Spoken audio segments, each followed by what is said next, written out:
Hi there, we are going to resume 2022 SSC CGL Spotting Errors Tier 1 Part 3। आज के इस video में आप देखेंगे कि कितना इजी लगता है स्पॉटिंग एरर को अटेम्प्ट करना और बिल्कुल फ्यूचर में मुश्किल होने वाला नहीं है। और बेस्ट थिंग हमारी इस वीडियो की यह है कि आप जो एरर सीखते जाएंगे, जिस भी एरर को हम पॉइंट आउट करेंगे एंड इलस्ट्रेट करेंगे, उससे रिलेटेड आने वाली अगली वीडियो उस तरह के वर्ड्स और प्रॉब्लम्स को हाईलाइट करके हम बनाकर आपके लिए अपलोड करेंगे और बाद में इसी वीडियो के डिस्क्रिप्शन में उसका लिंक आपको देंगे। तो चलिए आइए शुरू करते हैं अपने इस तीसरे पार्ट को, जिसमें हम क्वेश्चन नंबर 23 से बिगिन करने वाले हैं। क्वेश्चन नंबर 22 तक टीयर 1 2022 के स्पॉटिंग एरर्स को हमने कवर कर लिया है। अब हम शुरू करेंगे अपने पहले आज के क्वेश्चन नंबर 23 से। इससे पहले कि हम इस वीडियो को शुरू करें, अगर आपने अभी तक भी हमारे चैनल को सब्सक्राइब नहीं किया है तो सब्सक्राइब करें, बेल आइकन को हिट करें, लाइक एंड शेयर करें और कमेंट सेक्शन के थ्रू हमसे जुड़े रहें और फीडबैक ज़रूर देते रहें। आइए क्वेश्चन नंबर 23 पर। Question number 23 reads, Bobo was very richer than Jim. तो यहाँ पर बोबो आया, वॉज आया, रिचर आया, रिचर के बाद हमने देन देखा, जिम को देखा, as he had illicitly accumulated all his wealth. तो हम सारे पार्ट्स को पहले लास्ट तक एक बार पढ़ लें तो ज़्यादा अच्छा होता है। हावेवर हमें मालूम है कि जो एरर है वो यहाँ पर है। अब ये एरर वेरी के अंदर है, तो वेरी के अंदर एरर क्यों है इसको हम यहाँ पर गहराई से समझेंगे और क्विकली मूव ऑन करेंगे अगले क्वेश्चन पर। कई बार क्या होता है कि एरर हमारी इस तरह की होती हैं कि एक तो बड़ी एरर है और कुछ ऐसे हमारे रूल्स ऑफ ग्रामर होते हैं कि जिनको हम समटाइम्स कवर भी कर लेते हैं, और अगर हमारे सेंटेंस में आगे कोई मेजर प्रॉब्लम नहीं है तो हम उसको एरर घोषित कर देते हैं। और कई बार वो चल सकता है लेकिन आगे दूसरी एरर उससे बड़ी जो कॉन्क्रीट एरर है दी गई है, तो फिर हमें उस पार्ट के अंदर एरर दिखानी होती है। फॉर एग्जांपल, अगर आप हमें सो दैट कंजंक्शन दिया है तो सो दैट के बाद हम क्या करते हैं, मे और माइट का यूज़ करते हैं, बट समटाइम्स कैन और कुड भी देखने को मिलता है, तो हम उसको इग्नोर कर देते हैं अगर हमें उससे बड़ी कोई दूसरी एरर नज़र आ जाए। लेकिन यहाँ पर चूंकि कोई एरर है ही नहीं, तो उस एरर के ना होने पर हम यहाँ पर एरर लेंगे वेरी, क्योंकि जब भी कोई कॉम्परेटिव डिग्री देन के साथ आती है तो उससे पहले वेरी नहीं लगता है। तो अब ऐसे कौन कौन से वर्ड्स हैं, ऐसी कौन कौन सी सिचुएशंस हैं जिनमें हम वेरी नहीं लगाते या वेरी की जगह कोई और वर्ड सब्स्टिट्यूट करते हैं। तो यहाँ पर वेरी की जगह आप वर्ड सब्स्टिट्यूट करेंगे मच। आपको ये नोट कर लेना है कि किसी भी कॉम्परेटिव डिग्री को सुपरलेटिव डिग्री से पहले एक पॉइंट और इजाफा करने में, उसको और इंक्रीज करने में हम मच का यूज़ करते हैं। Means much better, much richer, much larger, much taller. तो ई आर, जितनी भी ई आर या नॉर ई आर डिग्रीज़ हैं, हमें मच का यूज़ करना होता है कॉम्परेटिव से पहले, कॉम्परेटिव डिग्री से पहले, चाहे वो डिग्री ऑफ एडजेक्टिव हो, चाहे वो डिग्री ऑफ एडवर्ब हो, हम वेरी का यूज़ नहीं करते हैं। तो ऐसे कौन से दूसरे रूल्स हैं, इसके जस्ट आफ्टर हम एक दूसरी वीडियो प्रिपेयर करेंगे और हम इस रूल को उसमें हाईलाइट करेंगे और आने वाले कुछ दूसरे रूल्स को भी हम हाईलाइट करेंगे। One of the students is always, अब यहाँ पर वन आया है तो वन के साथ यहाँ पर इज़ आना ज़रूरी है। स्टूडेंट्स के लिए आर नहीं आएगा, तो ये भी कई बार एरर में हमें देखने को मिलता है। आगे हम चलते हैं। Late to the class, he has been warned by the teacher. तो ही हैज़ बीन, तो बीन के बाद या तो आईएनजी आनी थी या यहाँ पर आपको क्या दिखाई देगा कि ईडी आना चाहिए था। तो ही हैज़ बीन वॉर्न्ड, ये इतना स्ट्रॉन्ग एरर है कि आगे मुझे नहीं लगता कि कुछ पढ़ने की ज़रूरत पड़ेगी। तो यहाँ पर ही हैज़ बीन वॉर्न्ड, तो आपके किसके अंदर एरर है, आपके इस बी पार्ट के अंदर एरर है। जो भी आपकी एरर है उसका जो ऑप्शन है आप देखेंगे कि बिगिनिंग में दिया होता है। कई बार स्टूडेंट्स कंफ्यूज हो जाते हैं कि इसको इस वाले में काउंट कर लेते हैं। तो आपको ये देख लेना है कि ऑप्शन कहाँ पर ब्रेक किया है और कहाँ पर आपको ABC जो कि ऑप्शन में दिए हैं। तो हमने यहाँ पर बिगिनिंग में दिए हैं, तो आपका जो एरर है वो बी होगा। अब चलते हैं अगले क्वेश्चन की तरफ। हमारा अगला क्वेश्चन है हर कंसर्ट्स इट्स ओके, सही आया यहाँ तक। आर वेरी एडमायर्ड, अब यहाँ पर एडमायर्ड वर्ड आया है और ये हमें वर्ब जैसा लगता है। एनीवे पहले सारा पढ़ लेते हैं। बाय द फॉरेनर्स, और आगे दिया है डी पार्ट के अंदर, क्या दिया है डी पार्ट के अंदर कि नो एरर। अब हमें कोई एक ऑप्शन यहाँ से चुनना है, तो अब हमें क्या करना है, इसको हम अच्छे से समझते हैं। हिज कंसर्ट्स, तो इसमें तो कोई प्रॉब्लम है नहीं। Are very admired, are very admired का मतलब है कि बहुत ज़्यादा तारीफ़ की गई। अब यहाँ पर जो है ये वर्ब की थर्ड फॉर्म है, और थर्ड फॉर्म, अब आप यहाँ पर एक रूल समझ लीजिए कि जो वर्ब की थर्ड फॉर्म होती है वो हमेशा वर्ब की तरह काम नहीं करती। कई बार जब वो किसी नाउन के बारे में कुछ बढ़ा और घटाकर बताती है, उसके मीनिंग में कुछ इजाफा करती है, ऐड करती है, तो उसको हम एडजेक्टिव कहते हैं, और उस एडजेक्टिव को टेक्निकली हम पास्ट पार्टिसिपल कहते हैं। तो ये पास्ट पार्टिसिपल है। इसके लिए आप हमारे चैनल पर पास्ट पार्टिसिपल की स्टडी कीजिएगा। पास्ट पार्टिसिपल और ऐसी क्लासेस डालकर सर्च करेंगे तो आपको वो वीडियो मिल जाएगी और पार्टिसिपल्स आपको क्लियर हो जाएंगे। तो एडमायर्ड, तो एडमायर्ड से पहले आप वेरी यूज़ नहीं करते, आपको वर्ड मच यूज़ करना पड़ता है। तो अभी हमने क्या सीखा, हमने सीखा कि थर्ड फॉर्म में आए हुए किसी एडजेक्टिव के रूप से पहले वेरी की जगह मच लगता है, लेकिन कुछ एक्सेप्शंस भी हैं जिनसे पहले वेरी ही लगता है। वो कौन से वर्ड्स हैं वो आने वाली नई वीडियो में हम आपके लिए अपलोड करेंगे। इसमें अब हमने दो चीज़ें सीखी, एक तो यहाँ मच कॉम्पैरेटिव डिग्री से पहले और एक मच थर्ड फॉर्म जैसे दिखने वाले एडजेक्टिव से पहले हम लगाते हैं, लेकिन कुछ ऐसे वर्ड्स थर्ड फॉर्म वाले वेरी भी लाते हैं। वो कौन से हैं बात करेंगे अगले लेक्चर में। अब हमारे पास है question number 26। Question number 26 reads he does not know how to draw quickly and straightly.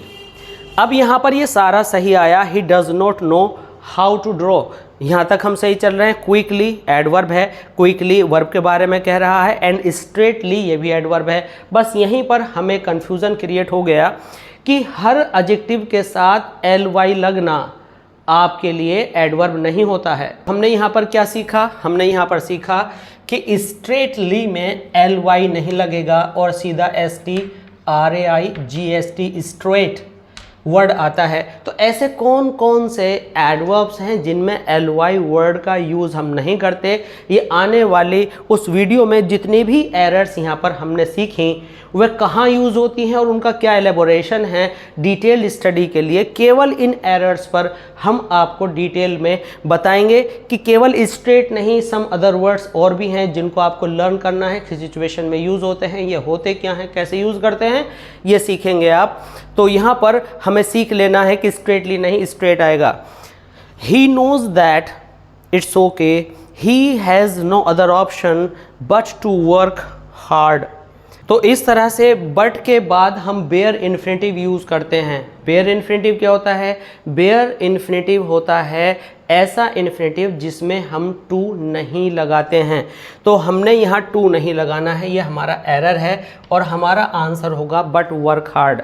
अब ये जो बट सेंटेंस, ये जो बट हमारा वर्ड है, कहीं ये कंजंक्शन का काम करता है, कहीं ये प्रेपोजिशन का काम करता है और कहीं पर ये दूसरे फंक्शंस करता है। तो ऐसे कौन कौन से फंक्शंस हैं, कहाँ पर हम सेकंड फॉर्म लगाएंगे, कहाँ फर्स्ट फॉर्म लगाएंगे और कहाँ पर बट को हम प्रेपोजिशन की तरह यूज़ करेंगे, ये सीखेंगे हम इन सारी एरर्स के इलस्ट्रेशन वाली वीडियो में। फ़िलहाल यहाँ जान लीजिए कि बट के आगे अगर इन्फिनेटिव आए तो टू नहीं लगाते हैं।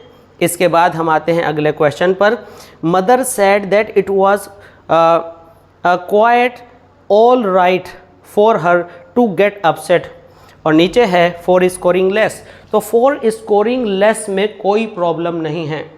अब यहाँ पर आया, इस पर ज़रा ध्यान दें, यह है QUIET और ऑल राइट।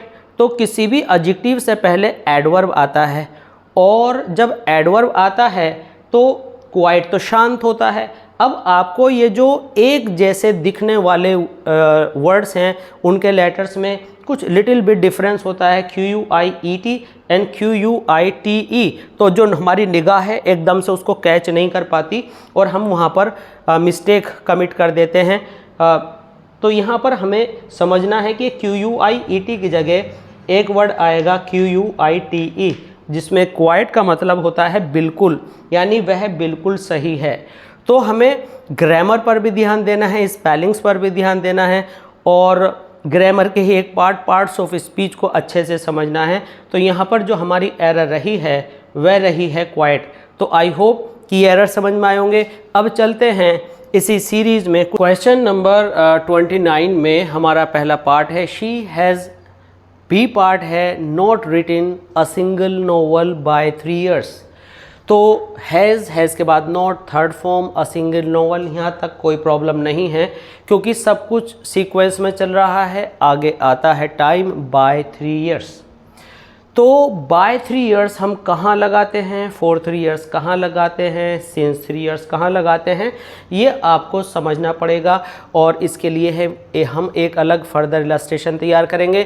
बट यहाँ शॉर्ट में ये समझ लीजिए कि जब भी हमारे पास प्रेजेंट परफेक्ट होता है या प्रेजेंट परफेक्ट कॉन्टीन्यूअस होता है और वर्क सिलसिलेवार चल रहा होता है तो हम यहाँ 3 years आने पर कंटिन्यूटी के सेंस में फॉर लगाते हैं। जब हमारा टाइम ऐसा होता है कि जिसके पीरियड्स को हम प्लूरल बना लें, जैसे 1 year 2 years, 1 hour 2 hours, 1 day 2 days, तो वहाँ पर हम फॉर लगाते हैं। और जिनके प्लूरल नहीं बनते, जैसे 2022 संडे मॉर्निंग, तो उसमें हम सिंस लगाते हैं। और बाय आता है तक के लिए, और यहाँ तक का सेंस नहीं है, यहाँ पर सेंस है से के लिए, इसलिए यहाँ पर फॉर आएगा। I told Rahul on wait. अब हमें यहाँ लगता है कि on wait, I was on wait, तो ये सही लगता है। आगे चलते हैं। 4 hours at the bus stop. I told Rahul, तो अब यहाँ पर हम क्या करने वाले हैं कि ये जो वर्ब की फर्स्ट फॉर्म है, यहाँ पर हमें अगर इम्पेरेटिव के डायरेक्ट इनडायरेक्ट अगर याद आते हों या इम्पेरेटिव सेंटेंस के थ्रू सेंटेंस कंप्लीट करना याद आता हो, तो हम ये कहेंगे कि यहाँ पर आपको टू के साथ फर्स्ट फॉर्म को कनेक्ट करना है और यहाँ पर हम वेट करेंगे। दूसरा आर्ग्यूमेंट ये हो सकता है कि सर अगर यहाँ टू लगा रहे हैं तो यहाँ टोल्ड क्यों नहीं है। टोल्ड प्रेफर नहीं किया जाता। कुछ देर पहले बिगिनिंग में हमने बताया 2 एरर्स ऐसी होती हैं कि एक चल सकता है बट एक बिल्कुल नहीं चल सकता, तो वो स्ट्रॉन्ग एरर ये है, टोल्ड को हम इग्नोर करेंगे। और तो एरर आएगी हमारी पार्ट बी में। इसके बाद हम चलेंगे क्वेश्चन नंबर 31 की तरफ। ए part reads Huda lived in the southern part of Germany। तो यहाँ जो ऑफ है, यहाँ तक तो हमें कोई एरर सिंपली समझ में नहीं आया, और बल्कि समझ में नहीं आया का मीन कि एरर है ही नहीं। OFF जिसका साउंड होता है ऑफ, इसका मतलब होता है डिसकनेक्ट होना, जबकि ये पोजेशन पजेसिव केस में यूज़ होना है। सदर्न पार्ट ऑफ जर्मनी, तो यहाँ ऑफ प्रेपोजिशन की जगह आपका OF आएगा। तो ये आपको लर्न कर लेना है कि स्पीड के साथ ना पढ़ें, ध्यान से पढ़ें, लेकिन इस ध्यान का मतलब ये भी नहीं है कि आप बहुत टाइम ले लें क्वेश्चन को रीड करने में।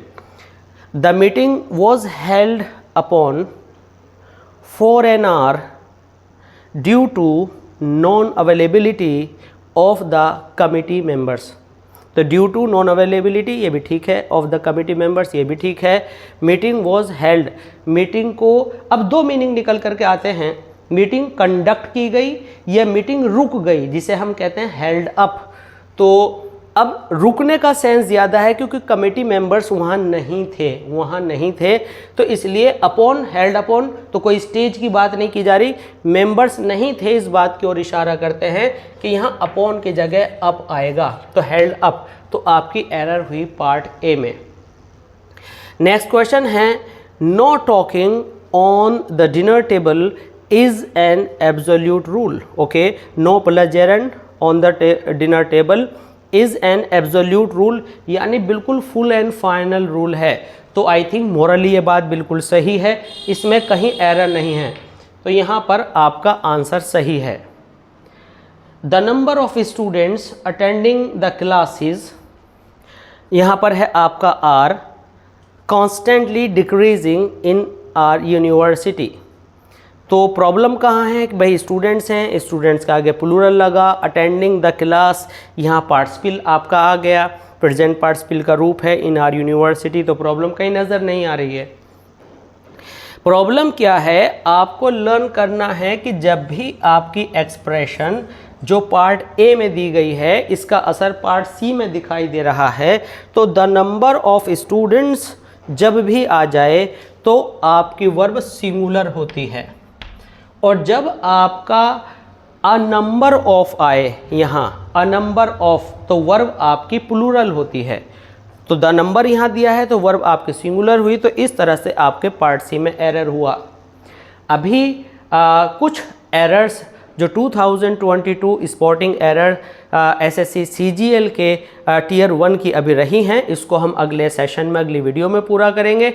और जब तक के लिए बने रहिए हमारे साथ और हमें फीडबैक दीजिए कि ये वीडियो आपको कैसी लगी, क्या आपको आसान हुआ और क्या आपको आसान करना है। और एक बार हम फिर बता दें, जितने भी रूल्स यहाँ पर बीच में आए हैं उनकी इलस्ट्रेशन हम एक अलग वीडियो में बना करके और मोर वर्ड्स दे करके कि ऐसा कहाँ कहाँ होता है आपके लिए अपलोड करेंगे। बने रहिए हमारे साथ, सब्सक्राइब कीजिए, लाइक कीजिए एंड शेयर कीजिए एंड बेल आइकन को हिट कीजिए, कमेंट सेक्शन के थ्रू जुड़े रहिए। मिलते हैं जल्दी ही। Thanks for being with us, thanks a lot.